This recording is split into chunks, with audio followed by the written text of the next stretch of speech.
Right. Cool. Okay. Cool. Yeah. So I guess what we're going to be doing today is looking at how exactly we could use the API and the different features we have um to do Lightning payments from a BTC or a USD wallet on a Galoy instance. I think this would be this. I think this is gonna be a pretty interactive session. Like if folks are watching, you can jump into like for whoever's any boat fund Slack group Slack channel on the Bitcoin design Slack group or in our Galoy hackathon channel. We'll be giving out JWT tokens so you can follow along. So with that, you'd get a wallet on our the Freecoin instance that Nicholas just mentioned, which has $5 on it in a USD wallet and I think 5,000 sats in a BTC wallet.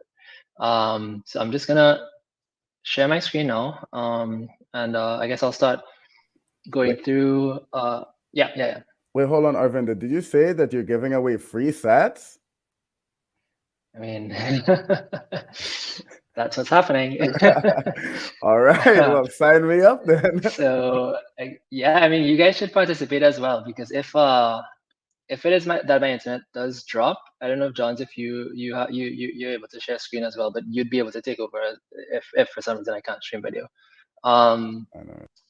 but yeah, so I think we'll just give people 2 or 3 minutes. Andrew from our team is supposed to be in both Slack channels, so if you just ping a message in either of those Slack channels, the Bolt Fund Slack channel in Bitcoin Design or the Hackathon channel in the Galoy Slack, Andrew will be able to hook you up with a JWT with free sats on it, and then we'll be able to walk through the guide together. So I'll just give that 2 minutes for folks to catch up there. And if you want to chat about anything in the meantime, John's around the README or anything else that we're about to do right now. Yeah, sure. So, yeah, you guys also wrote up some docs for the Bolt Fund thing as well, right? Yeah, we did. Yeah, I saw that. There's some last minute changes that we pushed this last night, I think. Yeah. Yeah. This site looks amazing, by the way. Yeah, it's still a work in progress. I don't know if I should mention some of the origin stories. We can let folks figure that out. Yeah, but yeah. So as we start getting a bit more like practical with things now, we've had today we had a workshop with Boomi, going into like the WebLN part, and now we're doing the first workshop on like what the backend for your application is going to look like. Now, so here's the thing, right? These backends, they could be either for your users. Oh, sorry, like yeah, you could use this backend for your users to give them wallets, or you could just use it for your own yeah, like as your own wallet in your application, right? So it's a place where you like direct people's payments when they're paying for your services or whatever. Or you can if you're making like a multi-user application. Someone, for example, today mentioned that they're working on or they want to work on this quiz app where teachers are able to post a quiz, but they need to pay for it. But he wants them to be able to generate a Lightning address every time, like when they sign up to the website. So having to set up this whole Lightning address registration stuff on the LNURL backend is probably going to be a lot of work. But is it possible to do something like that with the Galoy API? Yeah. I mean, okay, so the way LNURL works is that you usually have to have an LNURL server if you want to host your own Lightning addresses and payments and all that stuff back to your node.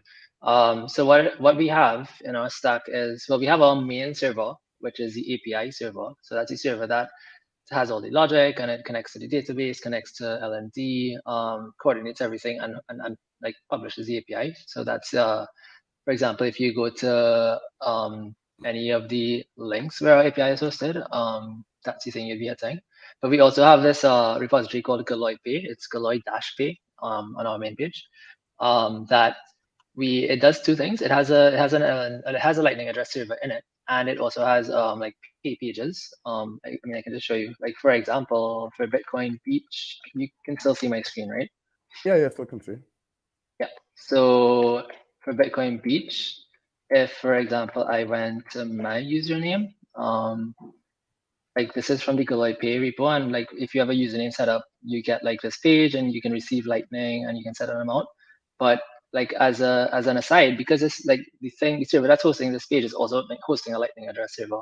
So once you deploy that somewhere, every user that has a username on your instance automatically gets a Lightning address with their so like my Lightning address would be let's just like if this is our domain here, ln.bitcoinbeach.com, that's it. That's my Lightning address. That's automatic. So once you deploy that server, we get it. And we have a few.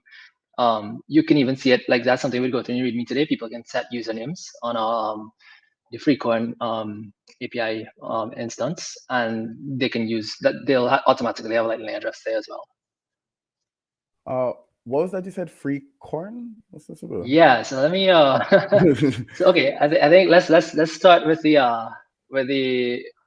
thing that we have planned for today. Yeah, let's get into it. I feel like folks would have had some time now.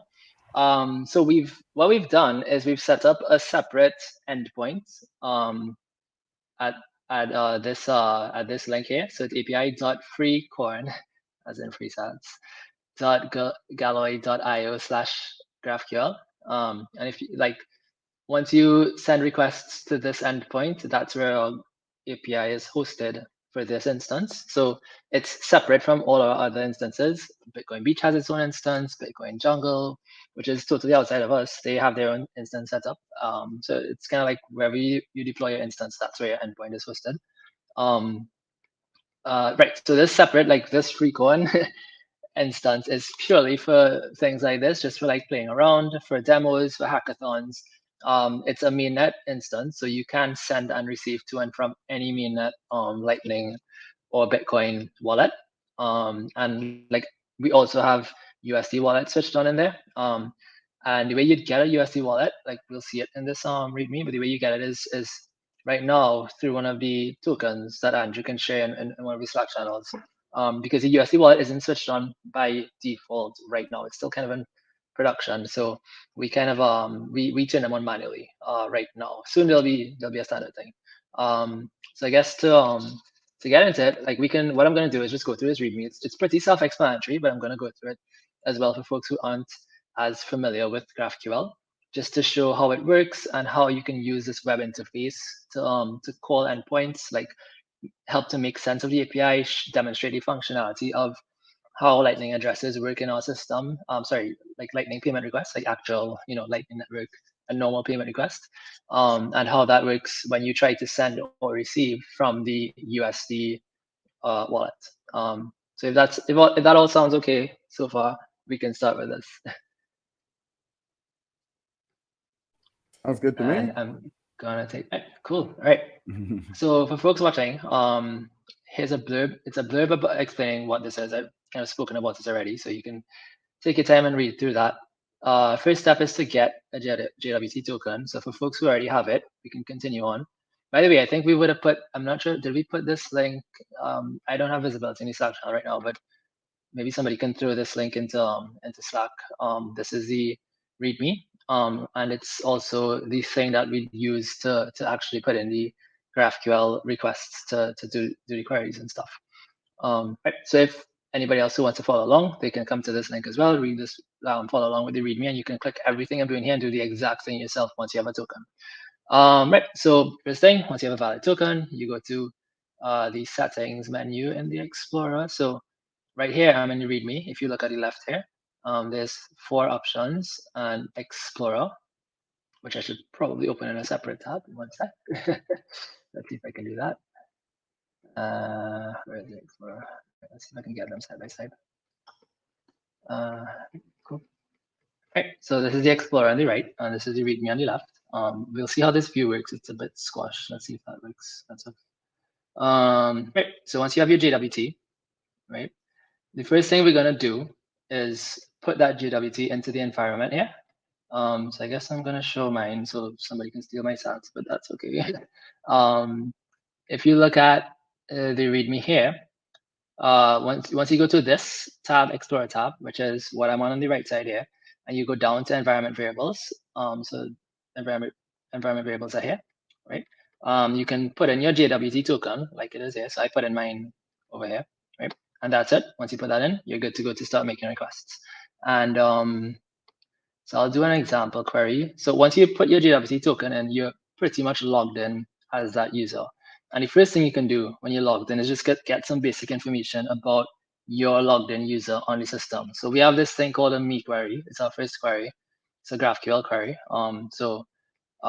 If I copy this here, and if you're following along, you can also like this thing here, you can copy there. If you press the play button, it takes you straight to the Explorer. I'm just gonna copy it and paste it across here. And I'm gonna hit play, send. Right. So this query gave me back this response on the right here from the API, and we can see that I have two wallets. I'm just gonna collapse them here. Right. So it gave me back wallets live in accounts. There's a default account, and I have two wallets in my account. So one is a USD, I'm sorry, a BTC wallet. So it has, because it's wallet currency is BTC, the denomination is sats, 5,000 sats there. And the second wallet is a USD wallet. So the denomination here is cents, so I have 500 cents, which is the same as $5. So that's the first thing. So once you can do this me query and get back a response like this with wallets, with balances and a wallet ID, you know you're in, you're authenticated, you're good to go. You can continue with the rest of it. Right. So by the way, let me know if I'm going too fast, too quickly, or if folks I don't know if you all are seeing people in the chat following along or anything. I'm just gonna keep going until there are any questions, or if we need to slow down for anything, if that's okay. Yeah, no worries. For me, it's fine. We'll see if anyone says anything about your fast talking. Oh, okay. Live streaming is on. All right. So I assume we're back now. Yeah. Yep. We're back on. Nice. Okay, cool. All right. So I'm just gonna continue. All right, so once we're logged in, we have our two wallets. These wallets are like these balances, are balances that you can send either on-chain or via Lightning. So I'm just going to demonstrate Lightning today in this README, but there's documentation that we have that you can use to see how to send and receive on-chain as well. So I'm just going to keep going through here. So, right, we've covered this. So now that we're logged in, we're going to move on to sending USD over Lightning. So the first thing we want to do is get an invoice to send to. And I'm going to just use, right, so I'm just going to stay here. Yeah. So the easiest thing to use is something like CoinOS. This is like a web wallet that, just spins up on the fly. And we can use it to send and receive from. So I'm just going to open that, use that anonymously. And I am going to receive a payment. And I'm just going to receive, all right, so this is a no amount invoice because I haven't set an amount. So in Lightning, there are invoices with amounts and no amount invoices. I'm going to leave this as a no amount invoice. And I'm just going to copy that from CoinOS. And let me come back to the README here now. So yeah, once we've generated an invoice from CoinOS, and I don't know if folks should recognize that invoice. It's a standard Lightning invoice. So once we've done that, we now come down and we're going to make a request using this mutation or L and no amount USD invoice payment send mutation. So I'm just going to copy this again, paste it across here, and I'm going to copy this variable, the variables here. So for folks who are not familiar with GraphQL, you have the actual query up here, and then you can put in variables in a separate section. This might be getting a bit small. Let's see. Right. So if you see here, like the $ input here, like this is the argument for the mutation. It maps to this thing over here. So all I have to do now is fill in these 4 fields before I send the thing, before I send the query, and that would allow us to pay an invoice from our USD wallet we're not affiliated with CoinWise. CoinWise is a totally open, separate Lightning sats only thing, and we'll be able to pay to this invoice, and they should be able to receive it. So let's try that. I think I'll need to have the me query separate here to be able to pull my wallet IDs. So I'm just gonna set that up again. Maybe as I'm going along, feel free to ask any questions or anything, if it gets. No, so far so good. Okay, so I just did the me query again, copied my wallet ID from the USD wallet, and I'm gonna come back here. I'm gonna paste that in there. I'm gonna get the payment request from here. I'm gonna paste that in here. Amount. I want to send 10 cents. Let's see if we can do it. Oh, 10 cents. Optional memo into Galoy.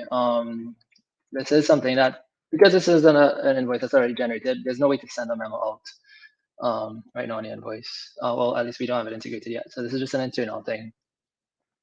So I'll just put this as a test to CoinOS. Right. So now we have those 4 things here. If I hit send on this, it should on the left here pay this invoice. So let's do that. And fingers crossed it works. There we go. All right, success. So now if we come on the left and we look for let me refresh that. Okay. BTC, let's hope it shows up.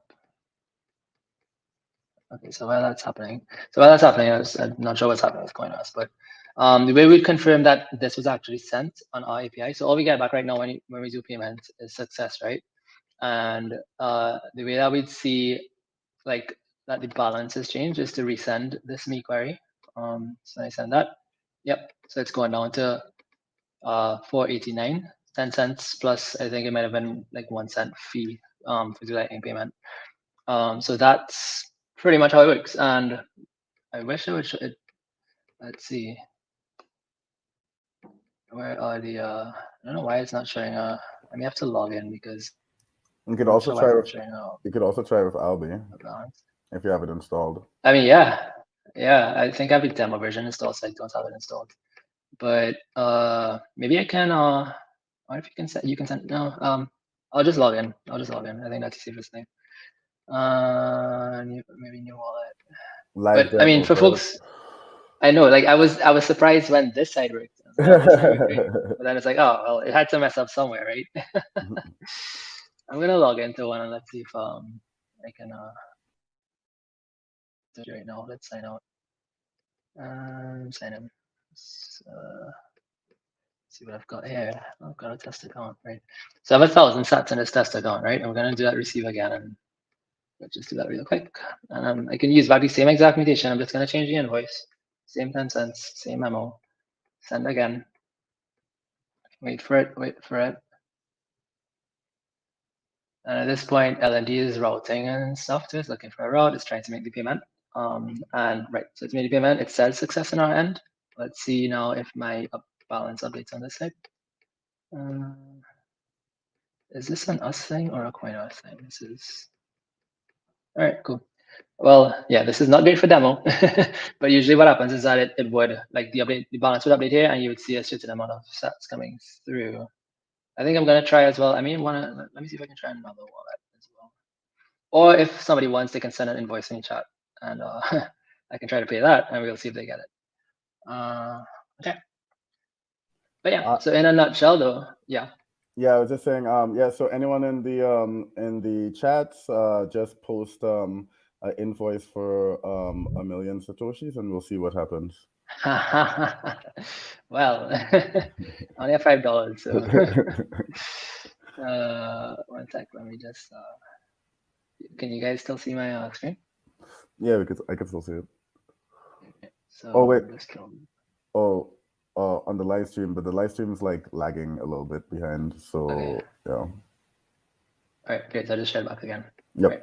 So I'm just gonna continue for now, and we'll debug whatever's happening there later. Or maybe it shows up in a bit or something. I'm just gonna assume it gets there. This is what happens during development, right? This is what we end up doing. We keep refreshing. Yeah. This is also what happens in a life. Oh, great. Okay, so I just got an invoice from Andrew. So I'm gonna try to pay that.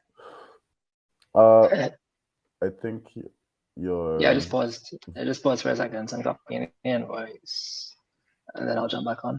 Oh, okay, gotcha. So if Andrew can see any chat. Oh, okay. So interesting. I'll let Andrew tell that story, but it's an invoice of a woman in Mexico that they onboarded onto Bitcoin Beach today. Bitcoin Beach wallet. So that's interesting. Oh wow. I'll let Andrew speak to that more at some point. Okay, cool. So you should be seeing my screen again. I'm just gonna do one more. I'm just gonna send it. We have no way of confirming that she actually gets this, but I think it's still kind of fun. So let's just do one more. So we have three transactions to do the next step with. Okay. And the amount I will send. I'm gonna send $1, which is not much. There. Send.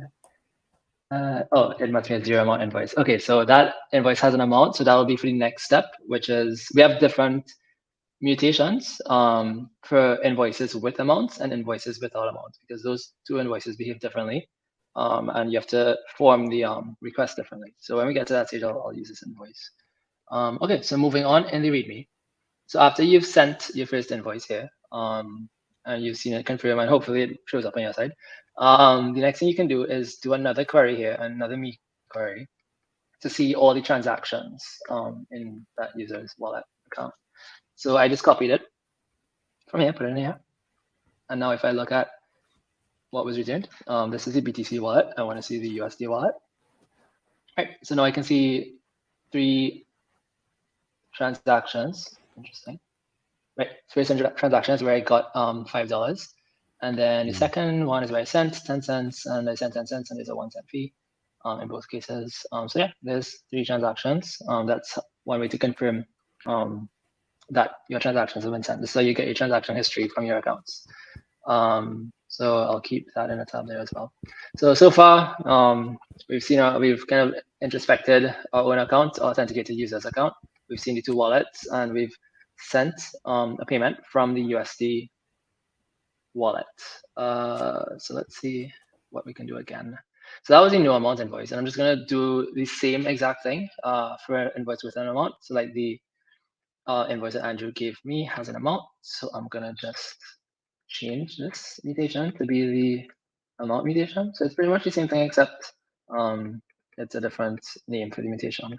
And the arguments are the same, the input arguments are the same, except there's no amount now because the invoice has an amount on it.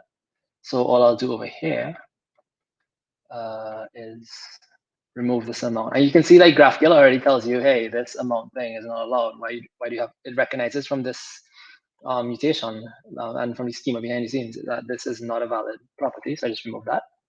And now I send this. Let's see if it works. Okay. Oh, right. No. So again, interesting. This needs to be. Oh, okay. Right. So we're getting a little bit of a. This is great. Right. So we're getting some issues here now that we can start to debug. In this case, it's an unknown dealer price service error. That's interesting. So behind the scenes, the dealer is a thing that converts the USD to BTC when it's leaving the wallet or when it's coming into the wallet. Because Nicholas would have covered this, but when you actually receive BTC into the USD side of your wallet, it comes in as BTC, and then we open a hedge, right? So we're sort of hedging. It's on the other end. So if price goes up, the hedge loses value. If the price goes down, the hedge gains value, and the net result is that you have a stable USD balance in that wallet. To do that, we have to speak to a dealer price service to get the current price for anything, so we can hedge it. So sometimes there can be issues with these things. I'm not 100% sure what's happening right now with this one, but this is like there's errors that you'd see that are very descriptive, and then sometimes when it has like a weird kind of unknown error, you just get an unknown error. So I'm gonna try with, because I don't know what's in this invoice, I'm gonna try with an invoice I have info on. So here I'm gonna do another receive with but I'm gonna define an amount now. So I'm just gonna get back here, receive, and I'm gonna put an amount here now. So I'm gonna say what's 1,000 sat maybe. Let's to 1,000 sats, which is like 42 cents. And we're gonna say from the demo, copy that, and I'm gonna swap that invoice out and put in this one. So it's the same request again, same wallet. It's a USD wallet, and this is an internal memo. All I changed was the payment request to see if it'll send, and let's see if it'll send this time. Pay. All right, and that one worked. Interesting. Okay. Let's so, go. Yeah. There's been a question in the chat. Maybe I'll take the question real quick. So yeah. Someone asked what are the legal implications of using this USDC derivative. So first, it's not USDC, it's USD. It's synthetic USD, right? It will depend of where, what jurisdiction you are in, and I can't speak for, all the jurisdiction. I just know that, I mean, I just think, I'm not a lawyer by any means, but I think in the US, like, before you can use this, you will need to have approval from the CFTC. But in other jurisdiction it might be different, and there might be jurisdiction where there is no need for approval. I generally don't know how this will go for most jurisdictions, but yeah, it's the type of thing that in some area like the US, the use of derivatives are regulated. So if you want to deploy this type of solution in the US, typically you might need regulatory approval. But in some other jurisdiction, you may not need regulatory approval. Yeah, thanks for that, Nicholas. Arvinda, I pasted in an invoice from MetaMic in the Jitsi here. All right, cool. That works. Yeah, let's try to see if someone. Let's see what happens. Mm-hmm. So let's just see what that says. Put that in there. And yeah, there, payment exceeds balance. There we go. That was the 1 million sats. I'm sorry. Well, that's what you see if you try to overpay. It says, "Hey, I can't send you $155 right now because I only have $4.36." Oh damn! I'm sorry about that, Mick. I tried for you. I tried. I mean, what happens if if I tried, I'm just gonna try it from the BTC side as well to see. It won't send. It'll say the same thing except 5,000 sats. But let's see. So if I change this wallet ID, I send. Yep. Oh, sorry.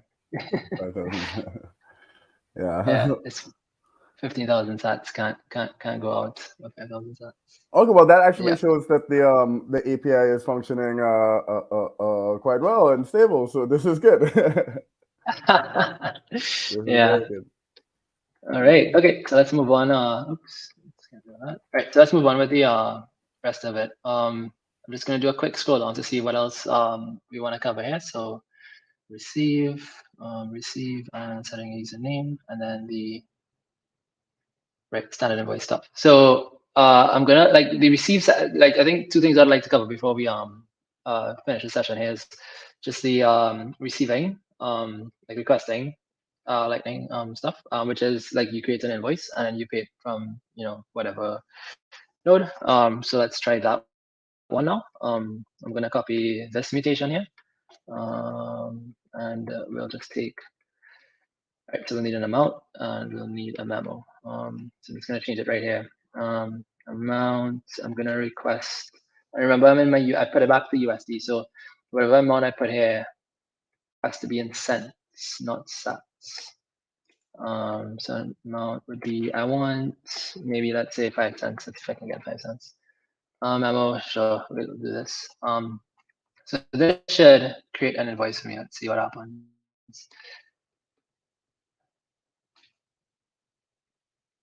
Request, there we go. There we go. I think the latency might be my internet actually, because my internet is not the quickest right now. I get an invoice, and if I decode this invoice, I think Lightning decode.net. is one. Is it decoder, not net? Do you remember the site that lets you decode stuff? Yeah, lightningdecoder.com, but it was giving some problems yesterday, I realized. But you could try it with an invoice because I was using a Lightning address. I've got one. Okay, so that invoice that the API returned to me when I requested 5 cents is a legit invoice for 118 sats. Great, that sounds about right. Yeah, so I'm gonna try to pay this now from CoinOS. Let's see if it works in the opposite direction. So we'll go to send. Maybe I can answer another question while you're doing this. So a question come in.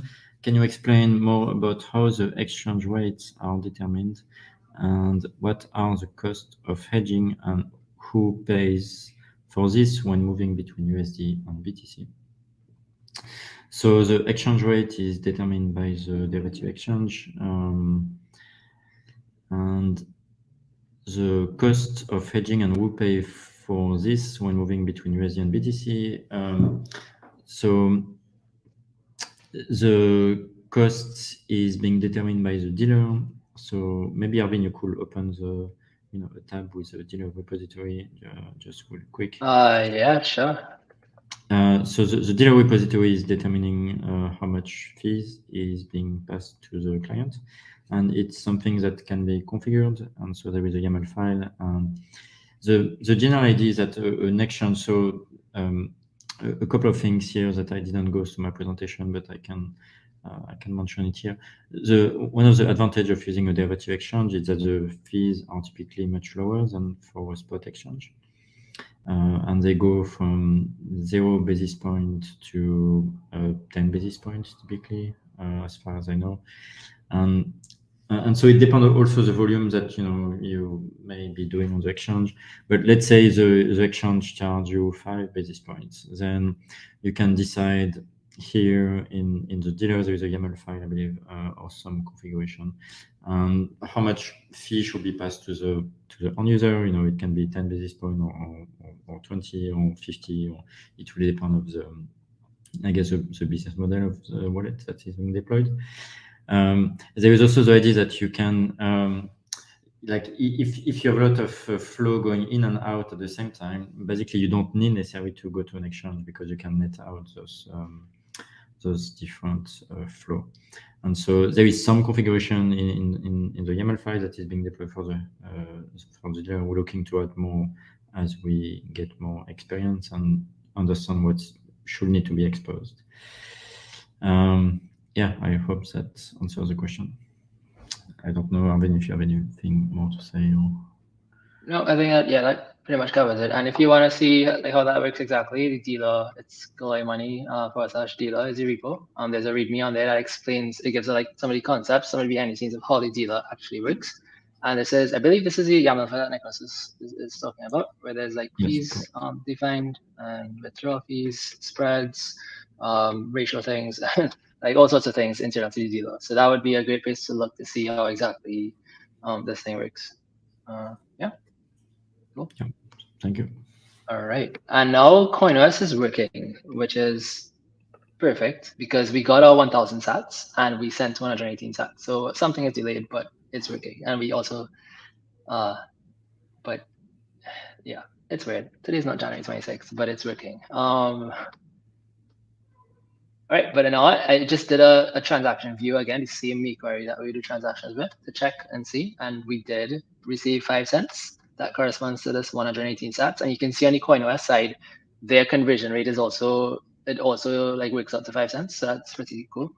And here are the here are the previous amounts that we sent. So that's how you just repeat. That's how you would receive payments. You'd use this mutation here to create an invoice against this wallet ID, and then put the amount in cents because it's a USD wallet, and it would generate an invoice with, well, in this case, 118 sats. So that's that one there. Let's see what else we can look at here now. And I mean, the intention for this README is that we've written it in a way where it's pretty self-explanatory. Like I'm going through it here and I'm just demonstrating a few key things. But the API is pretty self-explanatory here. The USD functionality is working, so you can send and receive from USD and play with that. And there's also, if I go down, so this username thing here is for, can CoinOS send to, do we know if CoinOS can send to a Lightning address? Let's see. Does it resolve? I'm not sure. Doesn't? Okay, it doesn't. It doesn't. Alby, get Alby. I have Alby here somewhere, but it's a dev version of it because I was doing some dev on that. And now I uninstalled it. And it might be a mess to install again. But this set username thing here is what you would use if you have Galoy-pay. Well, we have it running for this free coin endpoint. And I mean, I can show that now. If I go to this, yeah. Right. So if I go to pay, instead of API, if I just go to pay, freecon.galoy.io/GraphQL, that's how I would know it's running. Yeah, so we do have that thing running. GraphQL is not a user.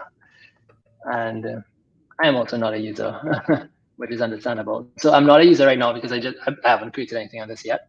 But if I used a set username mutation, and this is getting now into the internals of our API, like our system. Okay. If I set a username for my user, I automatically get a Lightning address at this endpoint, and I'll be able to. I'm sure maybe somebody can send me some stats from something that has Lightning address. I don't know. But let's see. Right. So I want to update the username, and I need a username variable. I'm gonna set my username to maybe RD, and that. And it's set. Perfect. So now if I go to this page here, I should see, or maybe it's a bit of latency. It probably takes a while. Am I on the same instance? Wow, what's that guy's name again? Murphy? Yeah, all right. So it's probably a little bit of latency there or something. I don't know. I don't even know if did it set. Hopefully it's set. Oh, it's because I'm going to GraphQL again and not GraphQL. There we go. It is set. So now I have a user in our system, and this is how I know I have a user. And if somebody were to pay this at like this at this, that works as a Lightning address right now. So you get automatic free Lightning addresses. So that would be my Lightning address. I don't know if anybody wants to send some stats on. Let's test it. But yeah. All right. So moving on from that now. So everything I've shown so far for the USD wallet, we can do for the BTC wallets as well. And that just works in a standard way, right? You have an LN invoice create for the BTC wallet, and you just put in a BTC wallet ID like this. You have to be careful with. Make sure you're putting a BTC wallet ID, and then the rest is the same amount and memo. If I wanted to send BTC to an external thing, I'd use this mutation instead. And again, here I'd put my BTC. Well, yeah, I think this one you can send from anyone. If I want to send from BTC, I put my BTC wallet ID. I put the payment request that I showed just now here, and then that sends as well. And that's pretty much the walkthrough here. And I want to show one more thing. Do we have how are we on time? Are we at the end of time right now?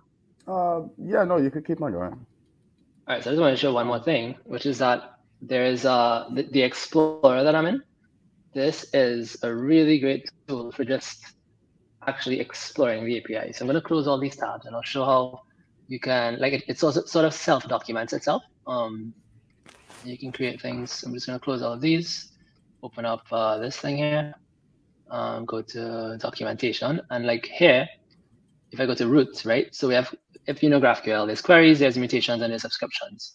Right now, I'm looking at a query. If I clear this entire thing off, it's not selected. I can use this UI to build queries or build mutations. So if I want to build, say, for example, a username available query, right? When I click that, it automatically fills in the query and it fills in usernames. If I wanted to check if my username is available, like the one we just set, I do that, I hit enter, and it says, nope, it's not available. But if, let's say, John's, maybe John's is available, I don't know. Let's just check John's. It is available, so somebody could go claim John's. But like that, I can use this UI to see what's available in the API and build queries out of it and test it. So like, let's say, for example, mutations are usually where you would do things like send and receive payments, login, things like that. So if I wanted to do, for example, an invoice fee probe, we haven't done that yet. So if I clicked it, I would see like the arguments that go in. I would see the fields that I can read out from it. So if I can like select them one by one, right? So I can select input fields down here. I can select this, like these inputs, these readout things up here. Yeah. Right. I'm just gonna go back one. I'm just gonna select the entire thing. Yeah. So once I'm not sure why that's happening right now, but yeah, just double check that. Yeah. But the idea is that you can like just build queries in this thing here as you're going along. So like if we want to reconstruct, for example, the LN invoice payment send thing we were doing just now. Just clear this. I get an input. I want to see wallet ID, payment request, memo, and how do you fill in these things here? Right, here's where I would put the info I want to come back out. Oh, here we go, fields. There we go, perfect. So if I wanted to like see different fields, I can choose them and it's adding anything automatically. If I wanted to see like the error details, I can. Like the UI for this is really nice for just exploring an API and seeing what's available. Yeah. And I think that's about it for now. Yeah. Yeah, that's about it for now. Yeah, I want to also, so I have a couple of questions here. So people on this hackathon, we're like kind of like officially starting it off on Friday. So like these days are just for like education and like sharing knowledge and trying to like come up with ideas. So we had a session earlier where people were like pitching their ideas, and we were just like, doing the human-centered design thing, or design, whatever design process you want to call, whatever fancy name, and design sprint. And yeah, so one of the things that came up, I mentioned it earlier, was someone wanting to create a multi-user application that's generating lightning addresses when someone signs up. And they wanted to sign up to be with Google because they were using some Firebase like backend. So I guess the question is, if you manually have to generate these JWTs, is how can someone create such kind of application where they want to have like a directory or something like this? Actually, twice this topic came up because there was another application someone started working on for posting YouTube videos and being able to like interact with like the video with sats and stuff like this. So how would they on and the people that post those videos, the sats should be going to them essentially. So you go into this user management stuff. How can you have multiple users under the single JWT? Yeah, so you wouldn't have multiple users under a single JWT unless you build out an entire system yourself to manage it on top of it. That doesn't really make sense. But how it would work is that if you had if you were the one who had an instance of like a Galoy your own deployment, you would have a database with like a whole user system in there.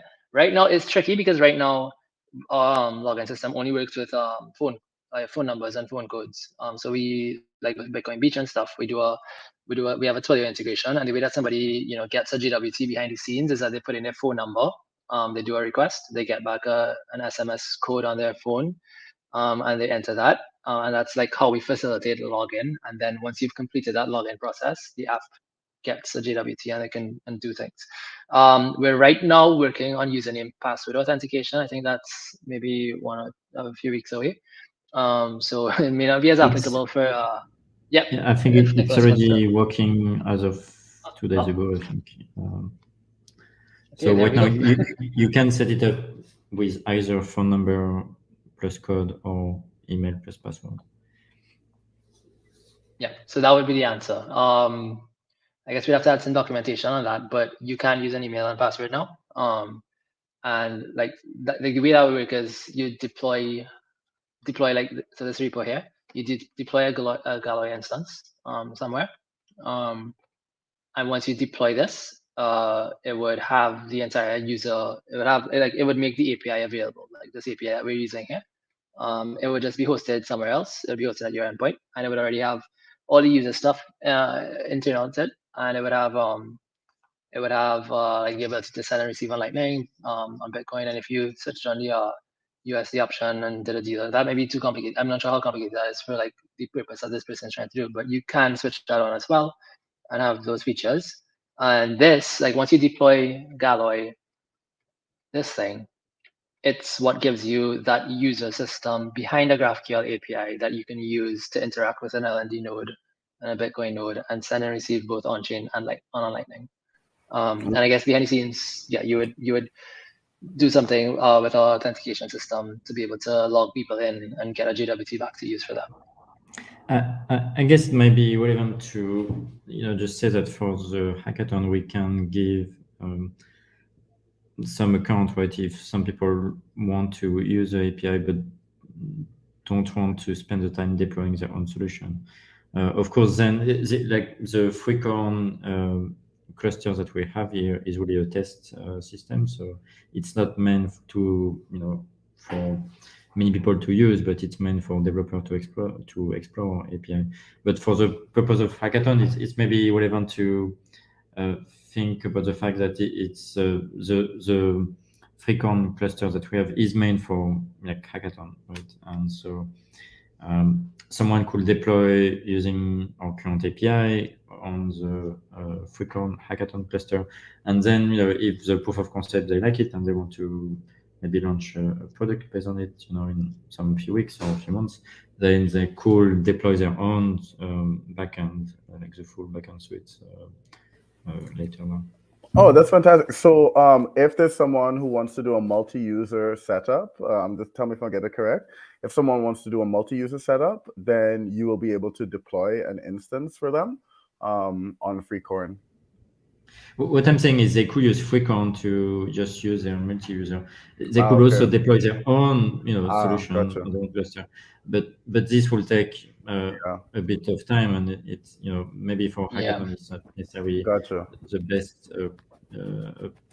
I guess use of time, but they could use this Freecorn instance just to do their proof of concept, and if they want to deploy it later in production, they could do it by deploying their own solution, and then the API will be the same because the API is the same across all of our instances.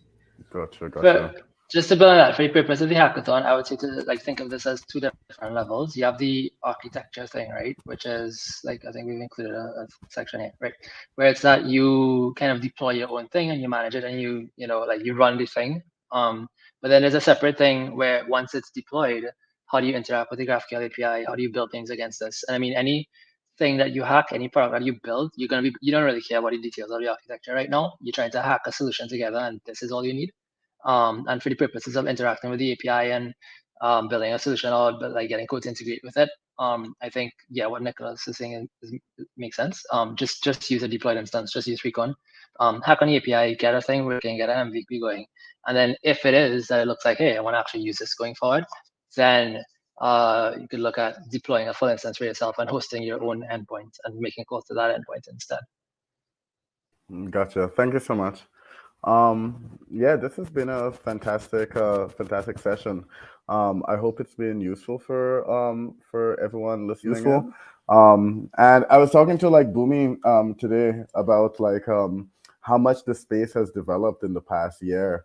We have all these tools coming out now, and it's getting really, really exciting, I'd add just one thing again. As you mentioned, Boomi, there, if somebody's looking to hack on the API, we have it integrated in Alby. So if somebody wanted to get an idea of how the API looks like inside of JavaScript or something, you can see like how it's been deployed here. So like for example, the same me query we were looking at just now, this is how it's kind of embedded inside of Alby.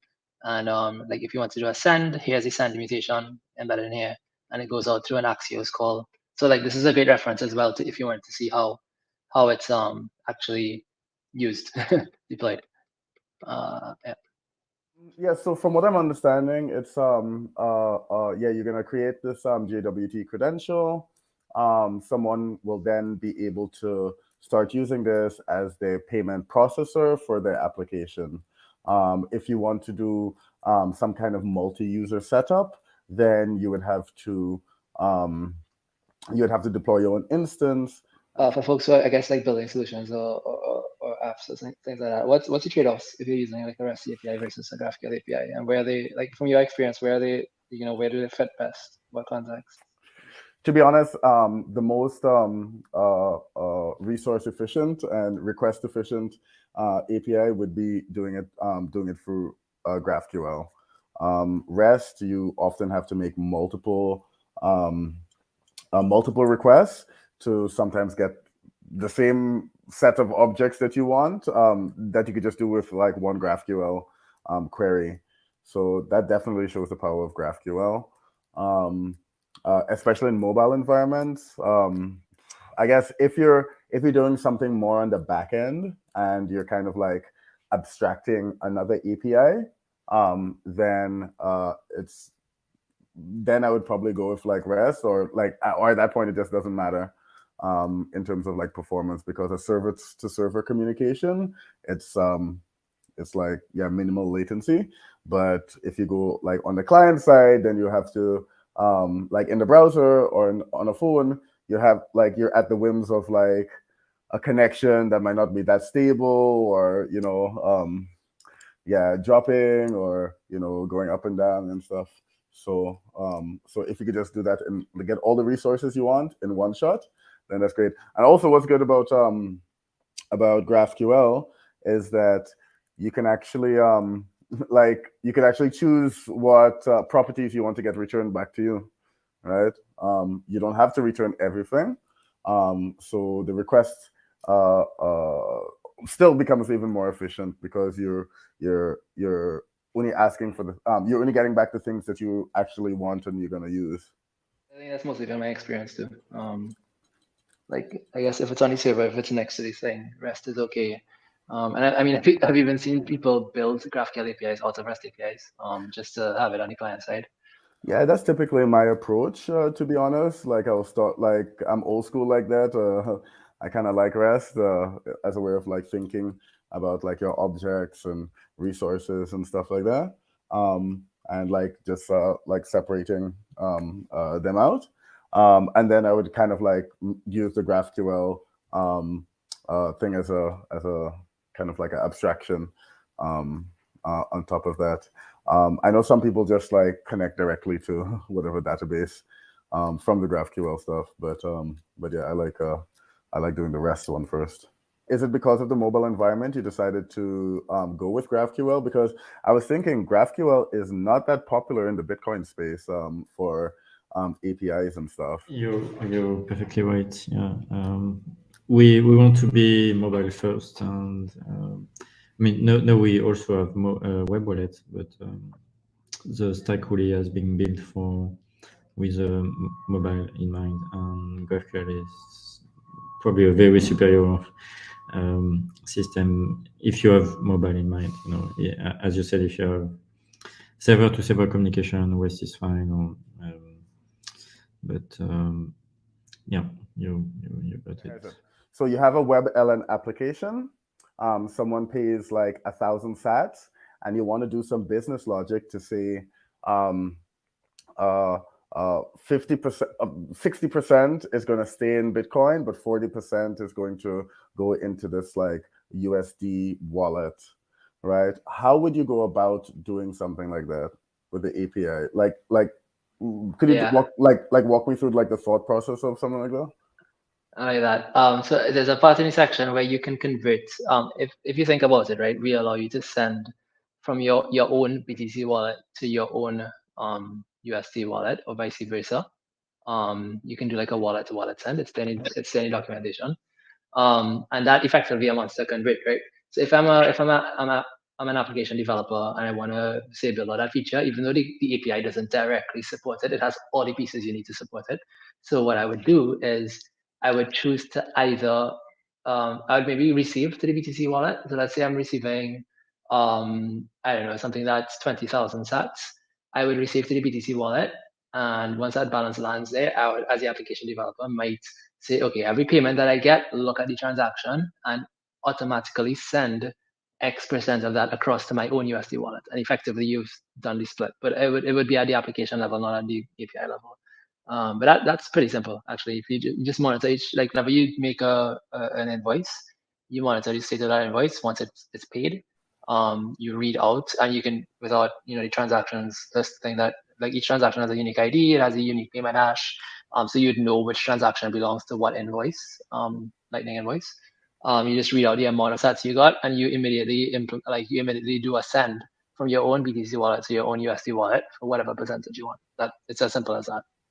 I noticed that the message after a payment was sent is pretty much just success. Is it possible to get the pre-image back from there as well? Yeah, that's something we've been thinking about too, because when we designed it, we didn't originally do that. Like the way you'd get it back right now, and if you look at the Alby code, you'd see how we do it. Is that we would take the hash and we'd go back and like call the transaction list and read off the transactions are sorted in reverse order. So we'd read off like the first transaction or whichever one matches the hash and get the pre-image from that, which is not the most efficient. I think we need to add a property to that success message to also include the pre-image. It's something that we noticed as well. By the way, also, all of this stuff is open source. So if people even come across things like this, where it's like, oh, I'm doing this, these guys maybe haven't thought of it, I'm going to open a PR and add the pre-image to the response that's coming out and see what they say. Like, that's totally a thing somebody could do as well. Like, we welcome contributions. Everything is totally open source. Everything is MIT licensed, so you use however you want. That's also a factor. Yeah. And problems. And the reason I brought up the pre-image one is because at some point someone may have to do some kind of like payment proof on like some external service or something, right? So like dropping in the pre-image or something. I mean, I think we were discussing this just last night with like offline LN URL POS or like a vending machine or something like that, where you send you do the payment, you get a success action with an encrypted message in it, and you use the received pre-image to decode that, and you put that into the vending machine or you show that to the merchant. Like right away, that's a thing where you need the pre-image to be able to complete that offline payment. So like there's cases like that where you definitely need the pre-image to complete the payment. How do you prove that an invoice is paid? Full stop. Right? Pre-image. well, not not just that. Like if you are not one of the two parties, the sender or the receiver, well, yeah, if you're not the sender, how does the okay, so if people are using these Lightning addresses, right, and okay, they have this Lightning address, they put it up in their client-side application, they don't have access to like all the node information and stuff like that. I see what you mean. Yeah. Right. So we also run into this problem with makers.boldfun because we connect the projects with like people with projects that they could vote on, and those sats that they vote with, sats or votes, it goes straight to the creator of the project, right, to their Lightning address. But we're not actually part of the transaction, so we have to rely on WebLN actually successfully inserting the pre-image back into the website so we could store that and then check it against the invoice hash, right? But that's not necessarily the most reliable because it's on the client side, right? So we were talking about an API that can be used to just check to see if an invoice has been paid. And it ties into the LN URL stuff potentially. We're trying to get it in, but we're also like even a service like yours, you're trying to get people to build applications on top of um, your APIs. So these mechanisms of having kind of like three parties in the transaction, and one party is not actually privy to any of the transaction details. That kind of comes in. Yeah, actually, I was looking in on GitHub because I saw yesterday a message regarding Alenial Withdraw. I thought it was a PR from Lee, but so Lee is a developer on the Bitcoin Juggle team, but actually it's not a PR.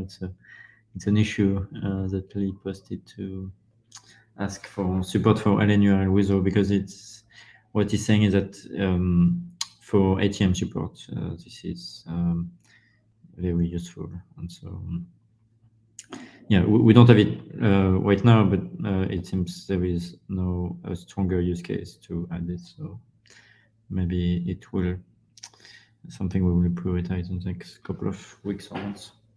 So, like, what kind of applications would you be looking for to see seeing built on WebLN and also on the Galoy stack? What kind of things are you interested in seeing?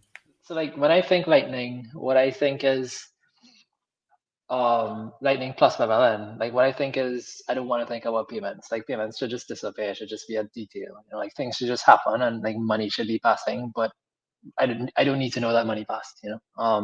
So like projects that are able to do that sort of thing, like not to be about money, like be about some sort of a use case. Maybe you have some sort of maybe it incentivizes some sort of behavior action, or maybe it brings together a community in a certain way, or like something where money adds value, but money isn't the center of the application. I think that would be really interesting. And like Lightning plus WebLN is like perfect for that sort of thing. This is from our side of it. But like now that we have this USD and BTC thing, like I'm kind of curious if there's any financial products that could be built on that. I don't know, like if there's some trading back and forth or some sort of like monitoring the market. I don't know. Like is there something like if you have different currencies and both can speak Lightning, what does that enable? Maybe that can be an interesting thing as well. Once you need an accounting system, I think this is useful. Once you have users, once you have multiple users and they need a wallet, it could be interesting to see if solutions like this fit into that sort of context. If you have like a game or something and you have like in-game purchases or in-game rewards or something, like there's users in there, they need wallets. Like does something like this fit that? I don't know. That could be interesting to see. I think this is a really like I didn't even think about it like this. Yes, you do have two currencies and they speak Lightning. What can you make with that then? I guess even better if you're using like Alby with your like Galoy credentials already, right?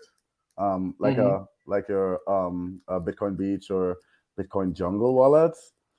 Then you're kind of able to use your funds to do like whatever trading or whatever you want to do, right?